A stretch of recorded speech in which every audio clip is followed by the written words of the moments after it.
afaan Oromootiin muuziqaa ammayyaatiin ijoollee Oromootiin taphachuu dhugaatti waan hin fakkaanne fakkaata yeroo sanitti. Qanroorroon alagaa mukatti galchite qambiilii summaan dhiiga kaadhimte. Qanroorroon alagaa mukatti galchite qambiilii summaan dhiiga kaadhimte. Maali abdiinsa yoo duuti aggate yoo duuti isa aggate maal ja'anii maal himanii. Nyaatallee hoggaan dhabe jira akka gaariitti ammoo nama wajji hedduu hariiroo gaarii waan hin qabuuf jecha. Aduun seente baatus waanuma keenyaadaa urjii ji'aa arguus jaalala keen aadaa boonaa fi ganni arfaasaa fi birraa yaadannoo na fidan jaalala kee jira. Yaadannoo fidan jaalala kee jira.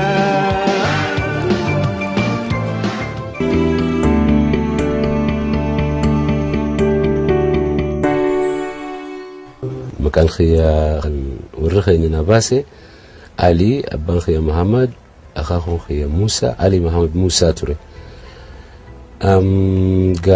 Maqaan Ali birraa jiru maqaa artistummaa sirbaan an jalqaban sirbe birra dhaabbaree kan jedhurraa maqaa kiyya fuudhanii Ali birraa ta'e. Birra dhaabbaree ililiin urgoyte dili maaliin qaba rabbi kiyya goyte dili maaliin qaba rabbi kiyya goyte.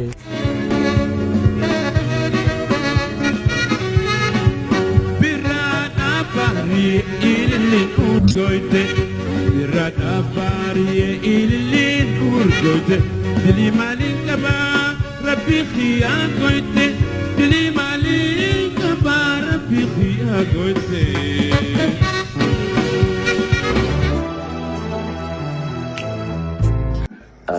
Artiin muuziqaa afaan Oromoo magaalaa Dirree Dhawaa keessatti gaafatti na jarii turre.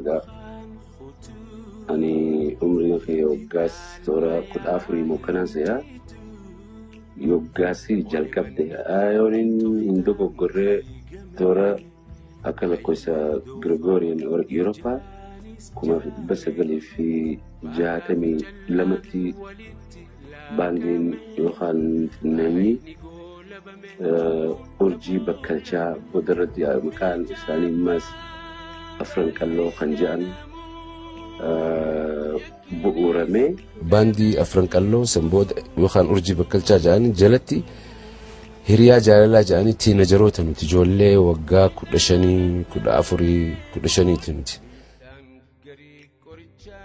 Yeroo sanitti gaa haalli ture haala cunqursaa sirna ture sirna Harree Sillaasee fa'aa wajjin waldiddaa guddaa dhaatu ture falmii guddaa dhaatu ture. Rakkina hedduutu nu mudate dhugaa mootummaan hedduu nu wannoo godhaa turan nu jeeqaa turan. Ni ummata nu gargaaru ni hidhan gubboorraa fuudhan nuus nu hidhan biyyarraa baanee yoo as deebinu mana hidhaa nu naqan mi'a muuziqaa kan qabnu hundumaa daaraa nurraa haqan mana cabsanii seenanii. Wanni kun hedduu dangerous yookaan waan gaaga'ama guddaa sirna sanatti fidu waan itti fakkaatuuf jecha jaboo cunqursaadhaa fi sodaachisuudhaa fi kanaan akka if dhaabnu akka dhaabamuu danda'uuf tattaaffii guddaa godhu turanidha. Haalli akkam ture yoggaanaan jettu yoggaas waan akka revolutionii tokko fakkaata. Maaliif uummata keenyaatu afaan Oromootiin muuziqaa ammayyaatiin ijoollee Oromootiin taphachuu dhugaatti waan hin fakkaanne fakkaata yeroo sanitti. So uummanni irra guddaan uummanni biraatis alagaan biraatis afaan isaaniitiin ni sirbama ijoolleen biraa isaan maddii hiriiruudhaan revolushina guddaa afaan oromoo keessatti uume jechuudhaan danda'e biirtuu ganamaatii fi gurjiin bakkalchaa. Ergaan professionaalii ta'e dhufee Finfinnee dhufee kubur zabanyaa ergaan jalqabee mindaa argachuu ergaan jalqabee booda sirbitoota biraatis naannoo kiyootoon arkuu sirbitoota gurguddaa anis akka isaanii nin ta'a jechuudhaan hamilee akkasitti qabaadhee deemaatiin ture. Muuziqaan an taphadhullee muuziqaa Oromoo ta'uu nama hedduun appreciating godhan yookaan itti mirqaanuu hin turre akkasillee ta'u ani akkaan nama beekamaa tahee muuziqaan taphadhuus muuziqaan keenya hundinuu akka bakka guddaa dhaqqabuu danda'u jechuudhaan kaayyoo akkasii mataa keessaa qabaachuu ture akkasittiin tarkaanfachaa ture jechuudha.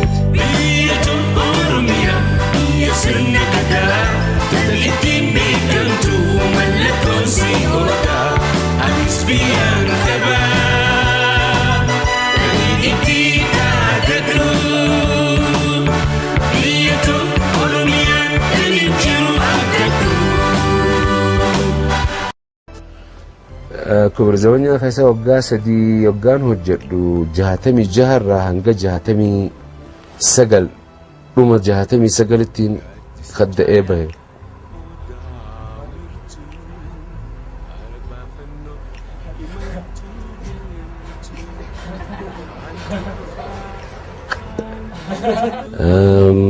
San booda waggaan achi bahu ani qabsoo kophaa irratti xiyyeeffadhe. Qabsoo afaan Amaariffaatti sirbuun barbaachisaa akka hin taane anaaf ani wannoodhaan ture baay'een hinaafuu ture nuti afaan keenyaa fi nama keenyaa fi aadaa. So ani kanuma qabadheetiin irratti cichee irratti du'a waan jiru kaayyoo akkasii qabadheetiin deeme. Amaariffaa nagaafatan interview irratti maaliif hin sirbine ani akka gaariitti hin beekuu jeetiin deebisaa ture interview waggaa nagaafachaa ture. Gaafa dhumaa irratti kan hin danda'u sirba ineen ba'amaaranya zaaree zafnaallee kaseetaan baasee afaan shanii ture afaan Amaariffaa, Oromoo, Suudaanii, Soomaalii, Adaree afaan shaniin waan hin baaseef jecha yoggaan geessu afaan Amaariffaa homaatiin idaanee jedhanii wannoon irraa qaban kaasetichi akka bahuu hin dandeenye. Asuma gara galeetiin jimaa fudhadhee taa'ee tokko gurbaa bira kaa'ee bal'inaa giximsaaf hin jeen. Fuudheeti akkasitti antaaraam gixim kan jaan sennaa barreessee ani yeedalootti godheetiin geessee saansuura dabree go. Horii hin gaafannu waa takka namni yoo nuti hin kenne irran kaa'en nuti yoo horii sun hin kennine maaliif anaa fi Alishabbootu waan akkasii gochaa ture. Dhaamsa horiin keenya dhaamsa nuti dabarsinu sana.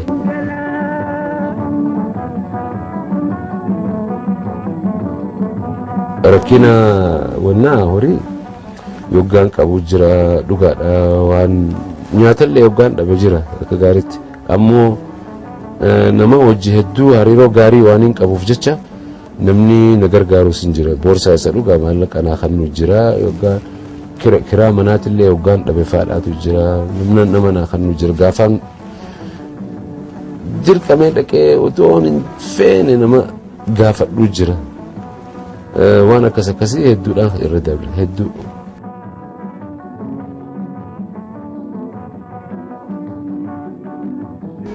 Asaabalee fi guraamaleen shimbira biyya qaxxaamuruu sin jedhe shimbirooleen kun.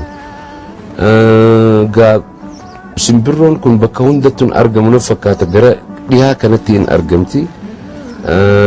Isii akka simboolaa godhanneeti ittiin sirbine. Biyya deemtee dhaamsi gaaffiin jiru kana karaa manni baagadaa eessaa ja'anii jettee biyya qaxxaamurtee akka wannoo ibsitu oduu yookaan dhaamsa kana akka dabarsitu.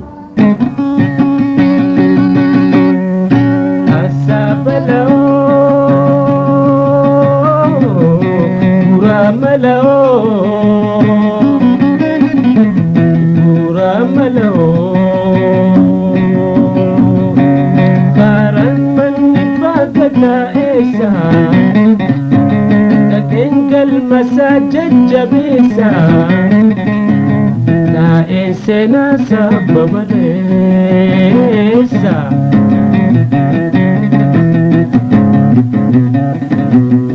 Gammachuun kun waan hedduu of keessaa qaba. Jechi isaatu gammachuudha ni agarta. Anaa fi Dr. Gammachuu Magarsaa teenyeeti faa waliin taphanna yoggaa hedduu waliin haasawina walitti qoosna hin taphanna kana jenna. Kaaseeta tokko nan baasa yoon jedhu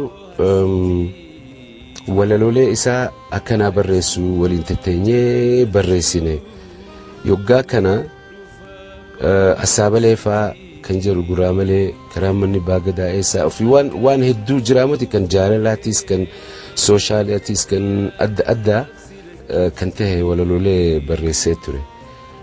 Kana keessatti maaltu na dhaga'ama al tokko walalooleen inni barreessu kun akka waan naangallee tokko yoggaanatti fakkaatu sirba gammachuu kana barreessine achi keessa yoo dhageesse maalan jedha gammachuun maal dubbataa.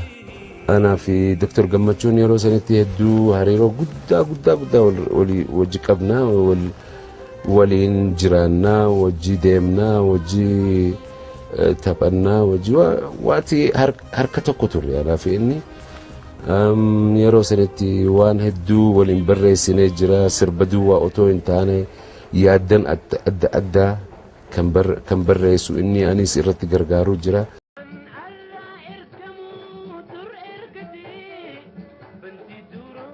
Ani kaaseettan gabaarra kan oole ergaan professionaala ta'ee kilaboota keessaas kanaas ergaan sirbuu jalqabe booda kan kaaseetni gabaarra oole. San dura kaaseeta yoo xinnaate kaaseeta 10-15 inuma gitaariidhaa fi darbuugaa waan ja'aniin waraabneeti. Waan politikaatis gaa waan agitationii waan kana kan qabu dhaamsa lafa jalaan namaa kannuu turre malee ani homaatu natti hin dhaga'amne gaafa kaaseetni gabaarra oole duruu kaaseetni gabayaa alattu lafa jalaan nama harka deddeemaa ture hin dhageenye kan gabayaa san wanna dhaga'ame gammachuu kaashii irraa argachuu saniin na gammachiise sirboota keessaa sirboonni san hundi faca'anii jiran nama harka.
Shokisa yani hiriya nama bochisa hawash nama shokisa